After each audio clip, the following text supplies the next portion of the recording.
जिला स्तरीय धान मंडी उद्घाटन केन्द्रापड़ा जिला जमधर प्राथमिक कृषि समवाय समिति परिसर में जिला स्तरीय धान मंडी उद्घाटित हो जाइछि।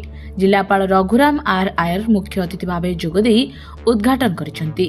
जिलापाल सरकारी नियम अनुଯାयी समस्त पंजीकृत चाषी मानक धान निर्धारित समय श्रृंखलित भाव क्रय करने को परामर्श देइछंति। जिला जोगाण अधिकारी सम्मानित अतिथि भाव जोगदे राज्य सरकार स्थिरीकृत नियमावली विषय मत देइथिले। अन्य अतिथि मानक मध्यरे समवाय समितिर उपनिबंधक प्रभाकर नायक, सहकारी निबंधक जोगेन्द्र विश्वाल, आरएमसी संपादक विद्याधर बेहरा, विक्रम राउतराय, आरएमसी उपसभापति विजय कुमार परिडा प्रमुख जोग देइथिले। समवाय समितिर परिचालना परिषदर सभानेत्री ममता प्रधान, कैलाश चंद्र दास, बसंत जेना, अमय मलिक, अक्षय बारिक, नमिता दास, कृष्णचंद्र दास, गीतांजलि बेहरा, अविनाश बारिक, संगम सामल, भीमसेन सेठी प्रमुख सहयोग करथिले। आजर उद्घाटनी कार्यक्रम में प्राय 300 चाषी उपस्थित थिले।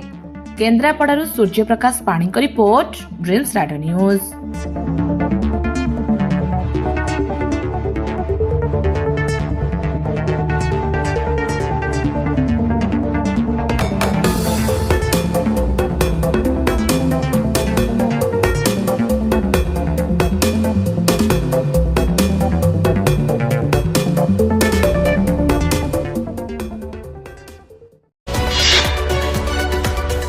आम सह प्रतिदिन जोड़ी होई रहिबा पई आम चैनल को लाइक, शेयर, सब्सक्राइब एवं फॉलो करंतु। ड्रीम्स राइडर सबु समय रे आपन को सेवा रे।